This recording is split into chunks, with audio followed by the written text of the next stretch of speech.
So close, yet so far for Team Dignitas there in game number 2 as Genji once again, and I think, you know, Dredd explained it very, very well there over at the commentary desk. It's like watching a ballet almost, with the focus on rotations and macro play coming out from both of these teams, which ultimately led to a Genji victory. It was really amazing stuff. I mean, Dignitas is one of the best teams at macro in the world. They always have been. Their late game decision making totally strong. It has been since the beginning of Heroes of the Storm history. But the things that the commentators highlighted, like these rotations around the map, just trying to use that catch-up experience to even it out, they were so far behind and they were able to get up right even just by making all these really cool small plays. Dignitas wasn't just falling down and dying either. They were rotating to try to get that mid-keep. They were threatening all sorts of rotational setups in the bush to make sure if Genji was going to rotate in that direction, they'd get ambushed. So Dignitas played a great game too, but Genji was just one step ahead. I think their map, their picks, their draft, you were very confident and comfortable with it. I mean, we were looking at it and going, yeah, that's a great draft, but it still is the beast that is known as Gen.G, right? And I feel like there's a lot of questions now to be asked as to where this series goes. I feel like if you're looking at the map picks for Dignitas, given that they're going to have the choice of first pick or first ban, it's like, well, if you're going to go for that map pick, well, it's going to be Towers of Doom. Hey, hang on a minute, Gen.G are very good at that as well, but then if you do give the map pick over to the side of Gen.G, then I'm assuming they're going to go for the Sky Temple, and you're not too good at Sky Temple. So I feel like it gets to a situation where Dignitas now are almost choked into getting a first pick. And this is kind of what we briefly spoke about just before we actually came back on here, is that if Dignitas isn't winning with that draft, where are they winning? This is brutal to see how Genji plays. So coming into the bracket, I actually thought that Dignitas would have it really rough against Gen.G, but the thing is, I still feel that they are constantly here, still improving from game to game, and it's actually visible. And now that they're going up against Gen.G multiple times, they are adapting pretty quickly. I'm not sure if it's enough to turn the series around. I actually highly doubt it. I think the Koreans are just a tad too strong. But if we are actually at any point a rematch, if, for example, Dignitas, let's say they fall into a lower bracket and make it through, then I feel in the next instance we would see a different match entirely. Because I think, as good as Gen.G is, Dignitas is showing in every single game signs of life and signs of genius as well. All right, time to get into it. Game number 3 at the moment between Gen.G and Dignitas. Gen.G 2-0 at the moment, looking for one more victory to push them through to the winner bracket final. I like the first ban, Maev here, because I feel like Gen.G, they've dealt with this composition so well in Korea back in the regular season. But against Dignitas, I think they actually did have some trouble with it in that early game, despite the fact they're well-versed against it. This is not, you know, your bottom tier of Korea team we're dealing with here. This is Team Dignitas, right? And the pick it worked really well for Gen.G. It's a stronger map for the Maev. And because they have first pick, they can go back to that Malfurion we were talking about that's more reactionary. But the one thing that I also want to highlight is that Gen.G currently is doing something against Dignitas, which in the European League setup we have not seen to this extent. They always deny Dignitas Malfurion. They either pick him first themselves, or they ban them if they're not first pick. So we talked about how Malfurion stands above any other support for most teams, and that's more so true for Dignitas, where Zelia absolutely excels with the hero, has one of the most insane records in European League play. He's sitting at 21 wins and 3 losses, and Gen.G is just simply saying, no, you can try and deviate, but we know that your Stukov is not as strong. None of your other heroes is as strong as your Malfurion. This is the one tool that you have. We're going to take it away every single time, and whatever else you throw at us, we can deal with it. Yeah, Sake is stuck to this Malfurion pretty much without a doubt throughout the entire playoffs, or even just during the group stages leading into this one. So it's a very comfortable pick for them. And it seems to me that they just have Dignitas picked to the post at every stage of this draft. I mean, we've seen them in the execution. Obviously, that's 9 attempts to the law. But in terms of drafting as well, if you are feeling very comfortable with what you have and able to execute that to a T, then it's very difficult for Dignitas to try and showcase otherwise. They had their closest showing in last game.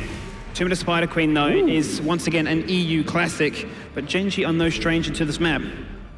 We see a lot of offlane Junkrat on this map because the map is obviously smaller than other battlegrounds. So, you know, having a more traditional melee that really pushes the lanes quite hard is not as necessary on this battleground. That's why Dahaka's priority is obviously low in Korea on this battleground as well.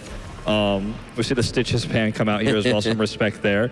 But I think the Junkrat ban here isn't really going to gain Dignitas anything. I think it does kind of show that they're not entirely sure what to make of where Gen.G is going to take this draft. And I want to go back to those hammer bans because it feels the same way. It feels like Dignitas is banning things they know Gen.G is known for, but I don't think would necessarily run in these compositions. Like Hanzo with a Junkrat is pretty rare and uncommon in Korea. Stukov and Jane are going to come out once again to showcase some burst potential. I like the fact that they banned the Stitches. We know how strong JPL is on it, and we know there's a big affinity in Korea for them going Genji, locking it in with the Ufa, and that is your bread and butter composition. You got the hook, you got the reliable Hammer of Justice, stun in place, and if you do have that Jaina there as your follow-up burst, you have a lot of CC to smack through somebody. So heads up drafting from Genji, a lot more calculated as opposed to sort of the blind ban on the Junkrat there, Caldor. There's another aspect to it too, because Dignitas likes to fall back onto a Stitches draft when there's a lot of pressure on them and when they're on the back foot. That doesn't really happen as much anymore. They still throw them out every now and then, especially on Tomb. But when they are under pressure and when they have to play from behind, that is a great comp. You rely heavily on your hooks and you rely heavily on getting these isolations. But if any team can make that happen on this map, then it's Dignitas and of course to an extent Fnatic too.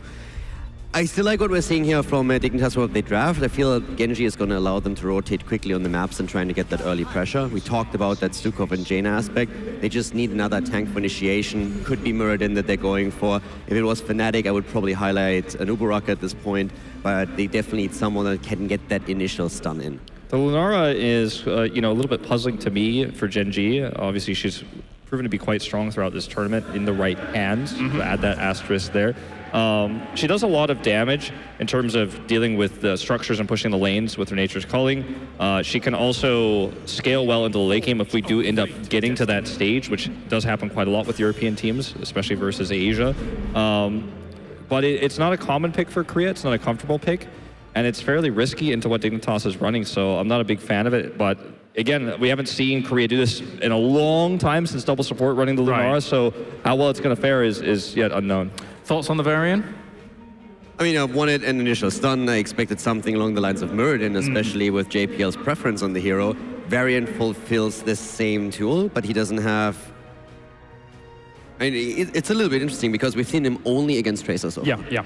So that still helps you from 4 to 9 to get a lot of kills, or it should help you because you just simply go for the taunt, you go for the silence, you have the damage there.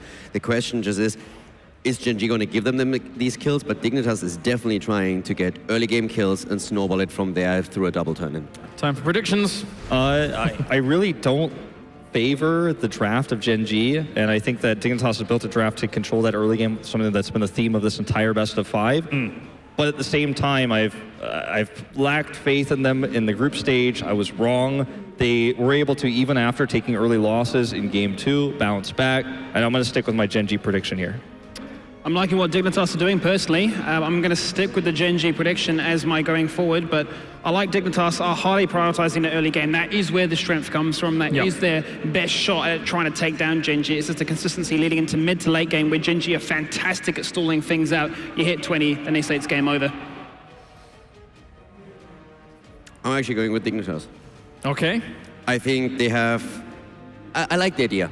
They come in and they say, okay, what we tried so far didn't work. Now we need to try and get early game kills. Let's try and make a snowball happen. It's high risk, but if they play it perfectly, I feel they have a bit of a chance there. For me, I feel Garrosh has to be the one who every single time someone gets attacked, he needs to flip the target out. And Dignitas is hoping for a snowball. I think they have what it takes to get it.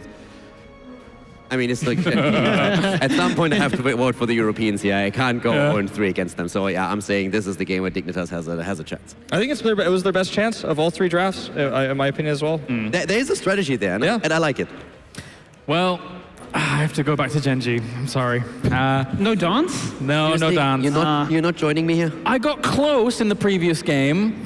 Kaldor dance instead. That's what's going to happen. Yeah, Kaldor will dance if they break the streak. There you go. Definitely not. It's going to happen. It's a promise. There you go. That's what he said. He said it in German to me. 59% to 41% in favor of Gen.G. Where's the loyalty, chat? What's going on? The only thing I have to say to that is gleich klatscht das, aber kein Beifall. I couldn't hear you because my producer was talking at the same time. So let's go over to the commentators as well and see what they think. What do you think, boys? Well, I think you put it best was if they couldn't beat them with their first draft or their second draft, what can they beat them with? Dread, I was not expecting a variant to be the answer. Yeah, variant with the snowball opportunities. It's nice in theory, but the trade-off in the mid-game to late game, Dignitas cannot make a mistake, even if they begin to get that snowball.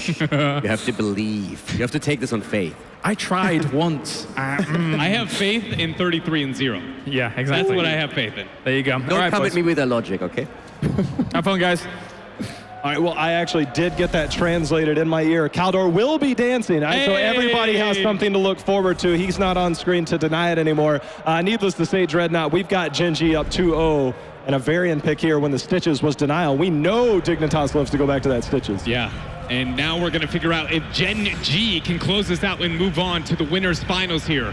Where in blue we have Malfurion played by Sake, Rich on his Hanzo, Tits going to be on Garrosh, Reset is on Lunara, and Leoric played by Kyocha. Give it up for Gen.G! Barely hear you over all the B steps. Dignitas going to be on the right here in red, as it will be Wubby on Blaze, Snitch on Genji, Zalia on Stukov, Poik on Jaina. JPL seeing if he can get those taunts on the variant. Give it up for Dignitas. Already got to start this out. Respect with Dignitas, understanding that their kill potential does not exist.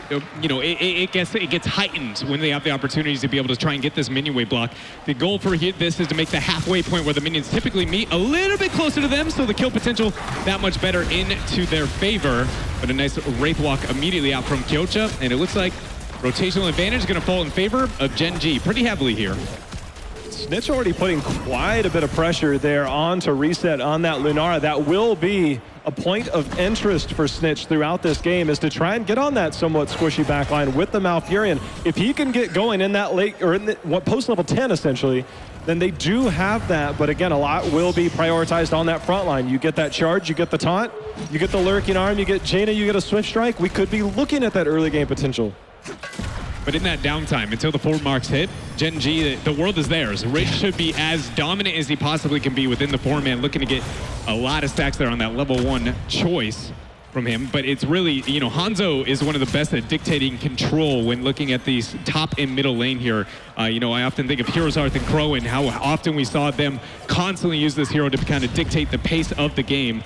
And with Dignitas in this trade-off, the biggest thing that I was concerned about is even if they get this snowball, their gems have to have so much value. Their sieging capability is near non-existent, so they need to be able to get those kills, and then more importantly, make something happen with the web weavers afterwards, which, generally speaking, when we're talking about variant, that just means more kills here, J-How. Yeah, and Lunara puts a huge slow on that, as does Hanzo. So as much as you want to achieve out of it, you have a lot of work to do from beginning to end of this game. So Lunara, Nature's Culling at level 4, as Wolf had alluded to, and then, you know, Hanzo likely to be explosive arrow here, but we have seen some players go into that scatter arrow at level 4 here on 2.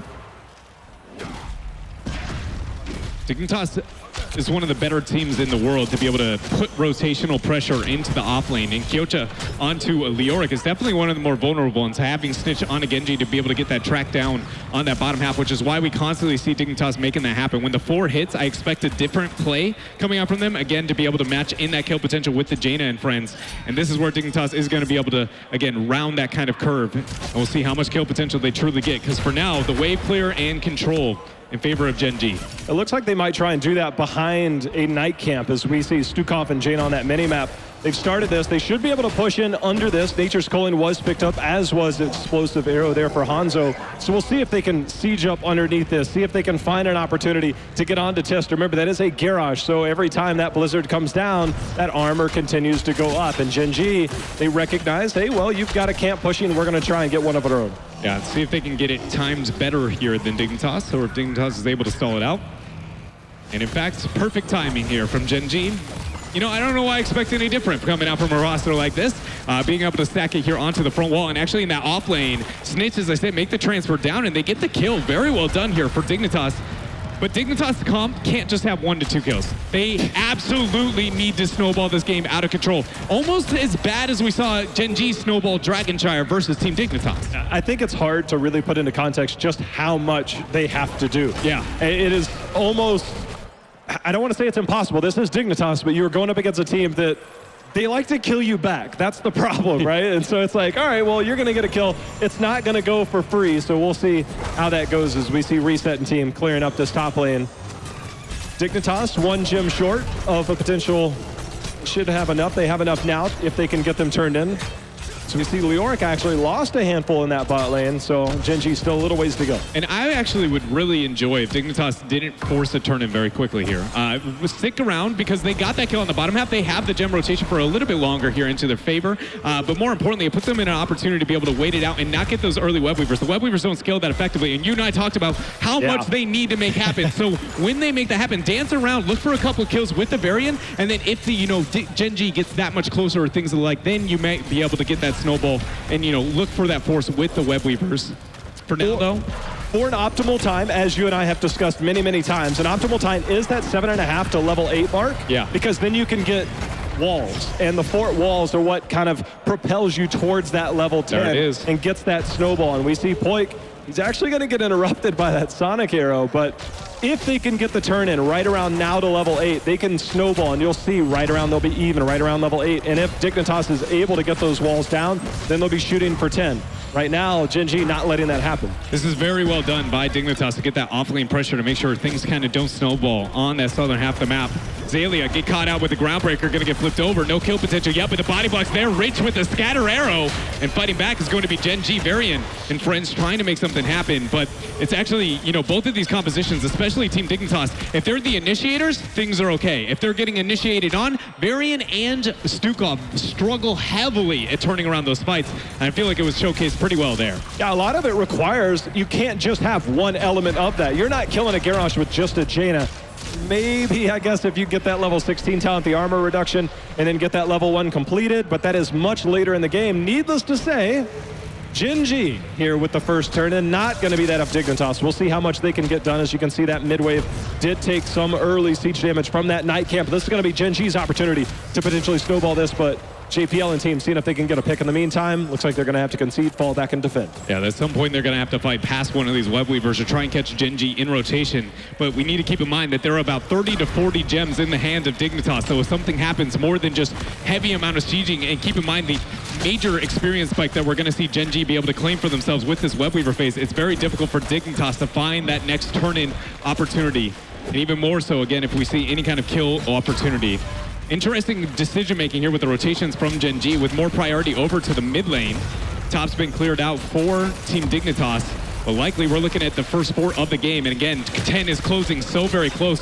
Poik and friends getting chunked out by a scatter arrow. I hear Rich is pretty good on this hero. Needless to say. He's all right. Yeah, I'd say that Poik is like, I probably shouldn't have been that close to the wall, but now Gen.G, here's the close to 10 mark that we were talking about. Didn't quite get as much. Obviously, they highly prioritized that mid lane. Sometimes you'll see that you get closer to 10 quick enough, and then you can just force your way in with that threat of 10. Instead, Dignitas, they're awfully close here. A couple more waves. We'll see if Snitch is going to sniff out reset there. Rich going to hang out for a little bit. Got to be careful. I was going to say, 10 is here, and there's going to be a taunt available. I don't think he's making it out of here, Dread. Yeah, he's not going to make it out. No response available for Team Dignitas. And now I want to bring it back to the decision-making on what fort to prioritize for Gen.G.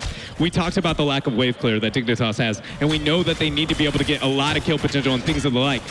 At what point is that going to happen if middle is constantly controlled by Gen.G? There is only one area on the map that they can cycle through whatsoever, and Tomb of the Spider Queen, those are very predictable transitions. So it makes it a lot harder for Dignitas to get exactly what is necessary within their composition. That is true no matter what lane you choose, but without a doubt the most valuable for Gen.G is the mid lane. So it is one of those moments where, it's a bit different priority, but I feel like it's very, very justified considering Dig's comp.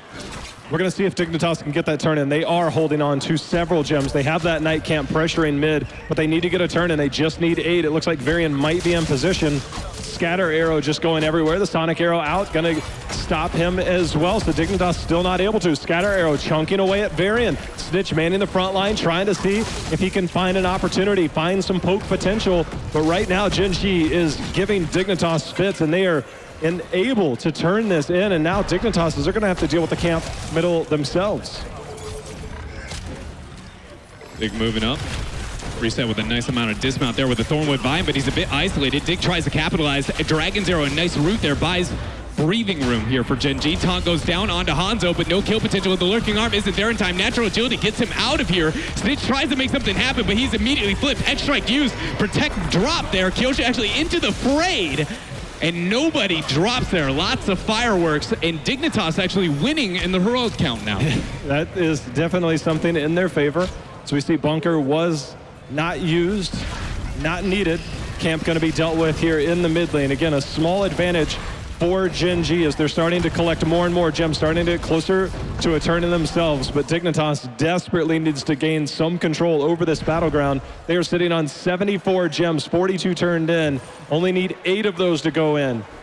And Gen.G is just not having anything of it. We'll see if we get the taunt here, Dread. Yeah, but he's able to survive, at least for now. Massive shove actually stopped by the Indomitable. Wubby looking for a flank, 2-man jet propulsion, immediately going to get the Nature's Curse. Tisk goes ahead and flips him over, drops the Groundbreaker. Everybody gets into the bunker, throws out the flames, and Dignitas to get the kill. That's one way to start. They might be looking for more. Snitch, he's got to get out of danger first. You can see Rich aggressively moving forward there. Kyocha, see if he gets the lockdown, does have the Entomb, looking for an opportunity. Dragon Arrow available as well, but there's going to be the taunt. There's going to be the silence, and there's going to be Lior going down. Reset in trouble. There's going to be Snitch helping to get the takedown. And now all of a sudden, 3 members from Gen.G have fallen. Rich forced to use the Dragon Arrow just to survive their trip. And Dignitas has the moment to be able to get this turn in, and they are going to be able to siege and finally recover control here on Tomb of the Spider Queen. We've said it before, and we have to bring it up again, is now we got the first Web Weaver for Dig. It doesn't mean that suddenly this is back to even footing. They do not have a sieging composition. Yes, we are looking at later Web Weavers kind of scaling, but they need to be able to get that taunt combo or at least threaten heroics in the same manner we saw them do before the skirmish, and why they've been able to net profit here. Kyocha just taking so much damage. Nice dismount there onto JPL. Indomitable used into the fray, toss over. They realized the threat was there. There's going to be the jet propulsion into the lurking arm, but JPL not able to close that gap. Good roots put down by Sake, trying to buy time. Snitch going in, putting the pressure onto Rich, starting to take fort shots. However, scatter arrow, oh my God. Yeah, forces out the X-Strike. And I'm not going to lie, Snitch had to use that X-Strike or he was dead. Moving into that corner, Rich very much trading up for the team. Keep in mind, Lunara doing her best to get rid of that top Web Weaver and middle Web Weaver, using that Nature's Coal and turning around for the team here. So a very good 1-4 split from Gen.G, and without Dignitas netting that kill that they needed, again, this is now Gen.G looking at that and going, where are you going to be able to win this game, Dignitas? Because these Web Weavers are not getting as much as they definitely would like. They have the blow-up potential. JPL moving to the top, seeing if he can maybe get something set up. However, Jaina is bottom, and now JPL on an island by himself. The heal's going to go out. Dragon Arrow is going to lock down 2 members. JPL, he will not survive. Kyocha, he's trying to find another. There's going to be gems falling. Thornwood Vine going to be thrown out in a moment. Scatter Arrow used into the fray, actually forcing on the massive shove, but it does not matter. Zalia ends up going down there. And, Snitch, oh my goodness, with that natural agility over the wall. Rich is not afraid of anything, forcing out the Tranquility. Jaina and the welly damage might be there. Kyocha trying to get enough, the Wraith Walk through to try and cripple the members of Gen.G, and they see Team Dignitas turning around a little bit of this fight here, at least getting the kill onto Rich. The biggest thing, though, out of these skirmishes is Dignitas has actually only lost 20 gems. Wubby has been able to keep hold of 60 of them. Well, now we're going to have another Web Weaver turned in here. Siege Giants, though, have bottom lane pushed out very, very well here for Dignitas, but that could have gone so much worse for Dignitas. Gen.G, they'll be rounding the 16 talent tier here in just a moment. And you know Dignitas will have to respect that as the minion waves start to move forward. They're going to have to concede probably both of these forts eventually. It's just a matter of how much can they try and turn this around. Jaina, a big part of their wave clear, as is Blaze. We'll see their positioning here momentarily.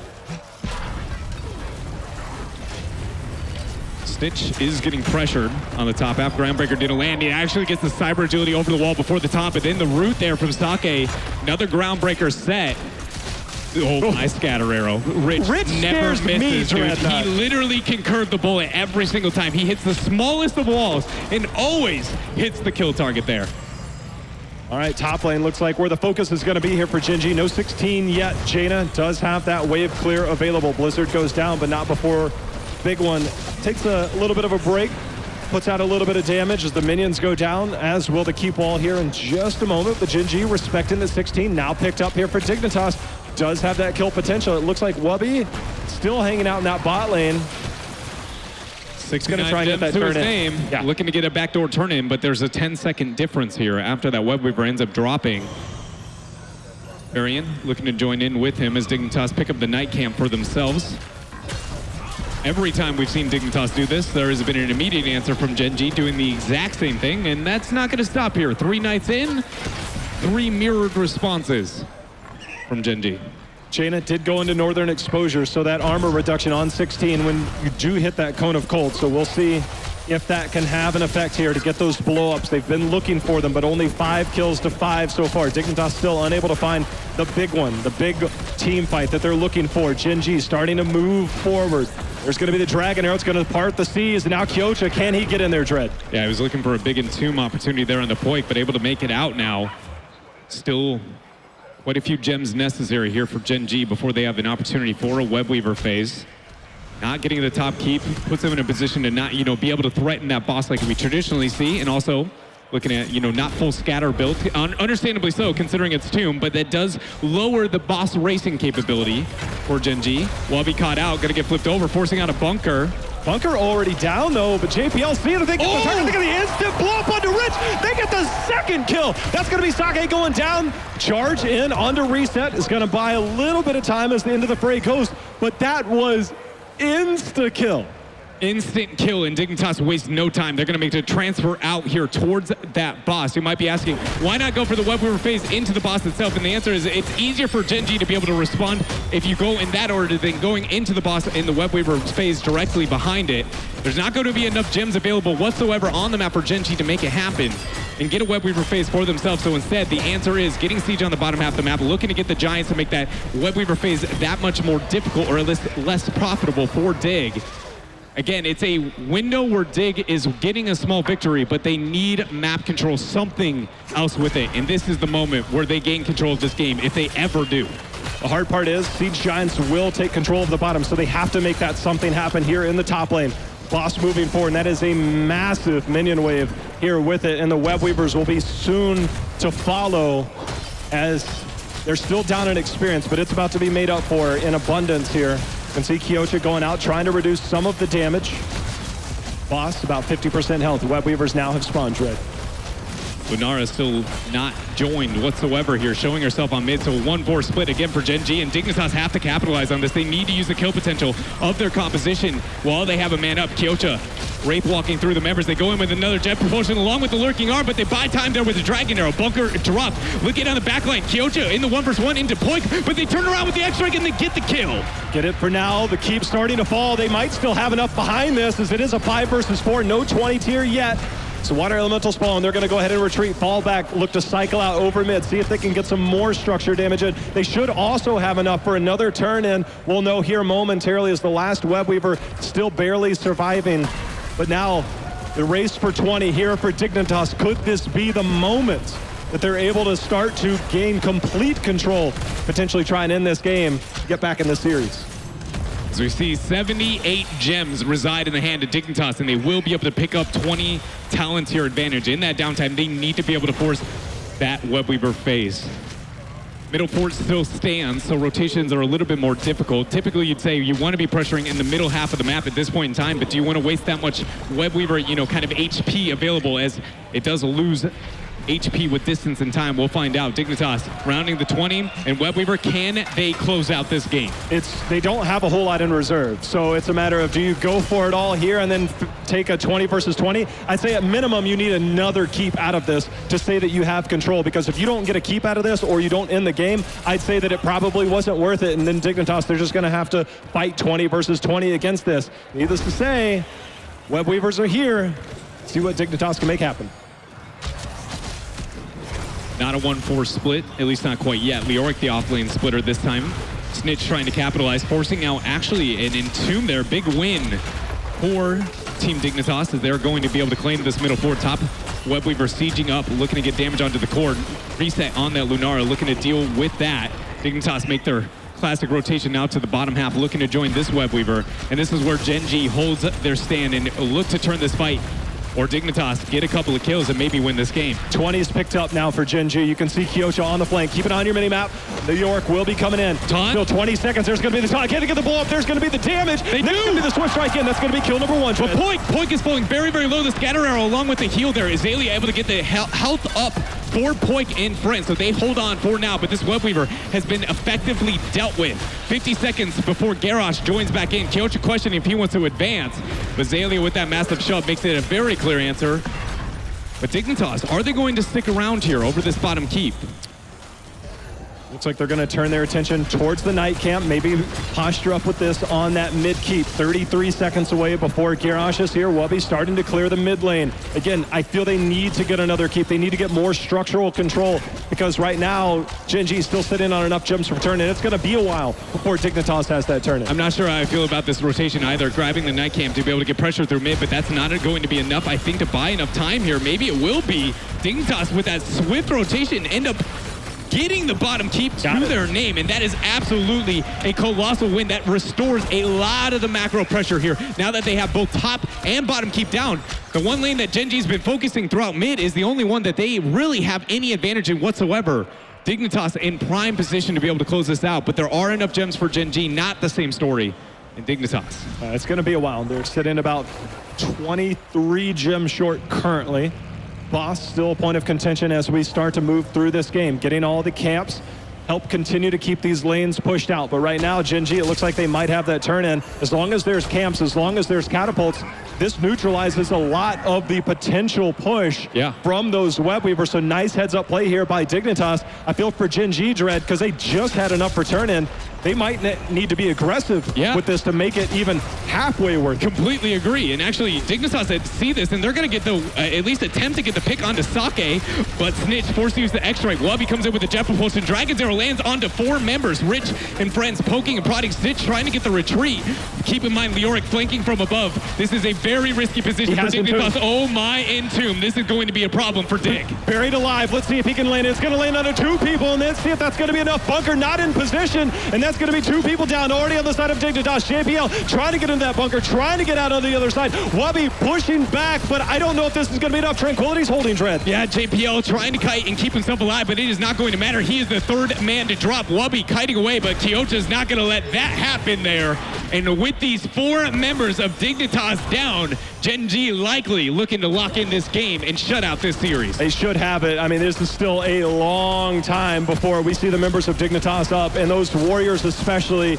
And right now, Gen.G looking to close it out, keep starting to fall. Webweaver shortly behind them. This looks like it's going to be enough. The Webweaver phase came online, and both you and I were talking about how much aggression Gen.G needed, but Dignitas, with the ones trying to force the hand and force the error on the other side, not expecting that flank from the Leoric there. They didn't need aggression when Dignitas brought the fight to them, and great counter answer here from Gen.G, and only further their advance through the rosters and bracket here at the Mid-Season Brawl. Just so surprising to me that that was the call. Obviously, Snitch maybe overstepped his boundaries with Genji there, but a perfect reaction from Rich, who's very well aware of what was about to happen as he hit a perfect Dragon Arrow on that X-Strike on the way back that ended up hitting 3 members. So credit where credit's due. Gen.G is a dominant team, but I feel like that game right there, Dignitas might have let slip through their fingers. I can't help but agree there, at least at the very end, with how much map control that they had on their side. But we talked about it, the analysts talk about it, that composition that they have, the difficulty of making those kind of, situations work out for you into your favor. I can't help but feel like part of that is compositional. They felt they needed to be able to dive back past, the Webweavers and make something happen there. Just again, a bit of neglect on where Kyocha might be positioned there with the Wraith Walk, and it's post 20 Entomb. It's a pretty good heroic. Yeah, buried alive. There was no making out. You could see the bunker play trying to get close to that Entomb to see if maybe you could get into it over the wall. It just wasn't happening. But there was a lot of action in that game, so we're going to send it back to the panelists for them to break it down for us. Thank you very much, guys. And they're there.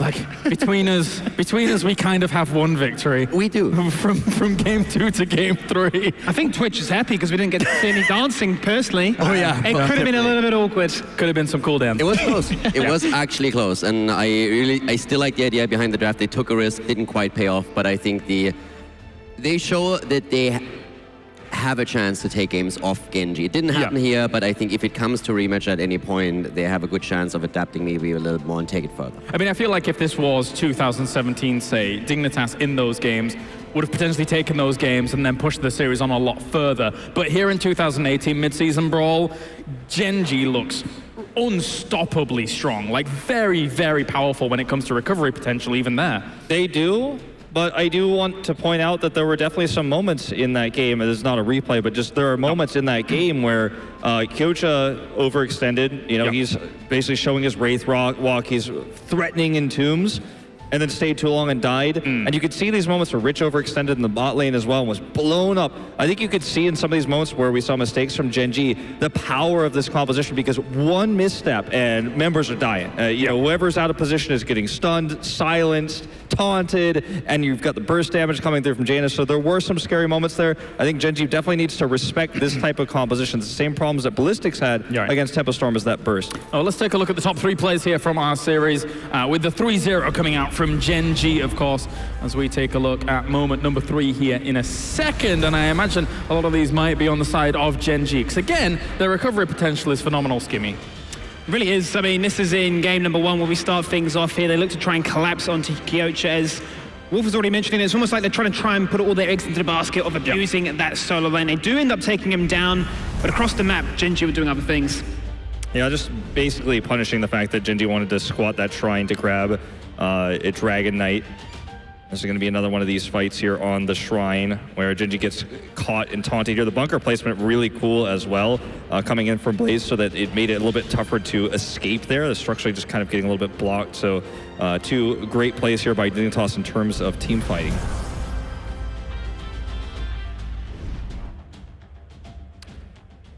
Yeah, that was the moment when all my hopes and dreams died. Yeah, this Thank you very much for making me relive that. Yeah, but I mean, that was absolutely perfect. You have 2 keeps down, and then you get that engage, that entomb as Dignitas is trying to walk away. I mean, that was beautiful. You time it with the web weavers as well. That was really the moment when you all turn around. But up to that moment, it really looked that with the 2 keeps down, Dignitas would be able to take a win. But with that, Gen.G moves on into the winners bracket final in amazing form when you look at how they came into the tournament and how they've been able to vanquish Team Dignitas here. Skimmy, for Gen.G right now, it's a case of who is going to defeat them. Some might say, you know, like Team Dignitas, if they come through the lower bracket, might have a little bit of a shot on the salty run back. Yeah. But beyond that, they're looking extremely formidable. I mean, yeah, I think this series in particular is the highest they've been really pushed compared to what we saw Tempo Storm able to do in the group stages. And it really, once again, showcases that the draft, although in games 2 and 3, we thought that Dignitas had it, even the map picks as well, Gen.G are just able to stall and stall and stall and play kind of like that marathon game of like, well, you can have this and you can have that. We're not going to overextend. We're not going to fall too far behind. We're going to wait for that one late game team fight. Kaldor's getting angsty. He's ready to tweet out and go, look at me. We're ready to do stuff. And then that 1 and 2 happens. And it's all over. No idea what you're talking about. No idea. Well, gentlemen, I'll get your thoughts in a moment here as we can push that reset button and we can head over to an interview with Heku, with the winners. James, this is tragic. There will be no Europe on Europe finals, and it's all thanks to Gen.G. Congratulations with your win so far. You didn't lose a single map. You played versus Dignitas last year in semifinals. What changed for you? How did you manage to get the win this time? 일단 지금까지 전쟁해 왔는데 작년에 그 디그니타스한테 패배하셨잖아요, 이 자리에서. 그래서 어떻게 해서 올해는 이길 수 있었나요? 오늘은 좀 경기가 많이 힘들었는데 그래도 전부 다 끝까지 집중해가지고 멘탈이 깨지지 않아서 이긴 것 같아요. Well, today's matches were pretty hard, but everyone was able to stay focused till the end, and their mentality stayed solid, so they were able to win. Oh, that's great to hear. From all the teams that you got to play against, which ones do you think were the strongest ones? 그럼 지금까지 상대해온 팀들 중에서 어느 팀이 가장 강했나요? 지금까지 사실 다 힘들었지만 특히나 오늘 디그니타스가 준비를 많이 해와서 진짜 많이 힘들었어요. Well, every team they faced up so far was tough, but Dignitas came like super prepared today, so they were the hardest. Okay, as a European fan, it's really nice to hear that. The last series today will be between Tempest Storm and Tempest, and that means that you'll be playing against them tomorrow against one of those teams. Which one would you prefer to play against? 오늘의 마지막 경기가 템퍼스톰이랑 템페스트 경기인데 그 승자랑 내일 맞붙게 돼요. 그래서 그 중에 누구랑 붙고 싶나요? 저희는 이미 한번 이겨본 템포스톰이랑 한번 더 붙어보고 싶어요. They'd like to face Tempostorm because they've already beat them once. But maybe Tempest, because maybe you need some challenge? 그래도 좀 더 어려운 경기를 하는 의미에서 템페스트가 낫지 않을까요? 좀 시원시원하게 이제 한번 이겨본 상대니까 그래도 한 번 더 하면은 저희가 이길 것 같으니까 템포스톰이랑 꼭 해보고 싶습니다. Yeah, they'd rather take it a bit easy, so they want to go against the opponent they've already beat. Okay, thank you very much for the interview. Good luck in your upcoming series. Analysis desk, back to you. That's right, thank you very much. Genji marching on here into that winners bracket final and looking to want to go up against Tempo Storm. I think no surprises there. I think aside from Genji, the one team that really kind of shone out to us, especially from our Korean region, was Tempest Wolf that looked very, very good in the group stage. The problem with Tempo Storm, if we have that theoretical matchup in the future, is I feel like they have played a very similar style to Dignitas in terms of punish play, burst damage, and Ballistics didn't play well against that, but as we've already seen here, Gen.G plays very well against that type of play style. So, and as we already saw in the group stage as well, I think that Gen.G is going to be a rough opponent for Tempo Storm. So, I think that they want the easy win. That's what Reset said on stage there. Right, but right. I mean, I just don't see any team beating this team right now, unless somebody breaks their hand in the next next few days. Hopefully that doesn't happen. No. I mean, you speak about breaking their hand. I think you got to try and break their head, right? Their mentality is strong was the quote directly from Reset there, and it just shows in their gameplay that they just don't falter when things get a bit racy, when they have been sort of not even out drafted, but just showcased a whole bunch of, well, these guys have come in prepared, and you're feeling, well, this game is getting later, and other teams may have been like, well, this is getting a bit too sketchy for us. They just go, one team fight is all it takes. Late game is where we're going to go to, and they hit level 20 and they hit that GG button. It's happened twice in that series that we just saw between Dignitas. Yeah. And I think once again, it just highlights the whole thing, consistency and mentality. Caldo, your thoughts? I think that Tempest actually has a chance of taking some games of them if they get their cards right. I mean, we talk about the group stage a lot, but group stage is still best of 2. Yep. This is a best of 5 setup, so you can adapt throughout the series. You come in with a bit of a different plan. You play more maps. No doubt, Genji is a favorite. Like, hands down. Yeah. But I think Tempest, if they go up against them, if they can go through Tempo Storm, they will definitely give them a much tougher run for that one. All right, well, let's take a look at the bracket here. And just to confirm as to where everybody is so far in the tournament, as there's only been 2 teams eliminated so far. Up to the top, you see Genji making their way through onto that winners bracket final. And Team Dignitas will fall down to play against Fnatic in the lower. That's a sad panda moment for me. That's one of those moments. Like, on the one hand, it's great because you have a European team advancing no matter what. And I'm also happy that we get that match between Fnatic and Dignitas, which is quite iconic. Yeah. At the same time, I would have really, really loved to see more clashes between the regions. So if one of the teams, if Dignitas would have fallen down to play against Ballistics, I think that would have been absolutely fantastic. Then depending on who loses in the next series, in the upper bracket would have gone up against Fnatic. That would have been my personal dream. As it stands with the bracket as is, we have the European match, the iconic one, and that unfortunately means that only one of the European teams can advance. They have to meet each other in the tournament sometime, I suppose. Also, guys, whilst you're watching and tuning in around the world, don't forget that in Twitch right now, and whilst you're watching the tournament here for the Mid-Season Brawl, you have the opportunity to unlock one of 10 heroic account unlock codes. Basically, as long as you're watching on either this stream or some of the other language streams, then you have the opportunity to get a code which unlocks every hero, including URL, on your account, which is awesome. Also, if you watch for 3 hours, you grab yourself a rare loot chest guaranteed, as long as your account is bound to the Battle.net account via Twitch as well. And if you're watching for 6 hours and over, you'll unlock yourself an Alliance and Horde portrait in-game. So go on ahead and equip that Horde portrait because the other one's not very good. All right, thank you very much, guys. We'll see you in just a few moments after the break here for more Mid-Season Brawl for the HGC.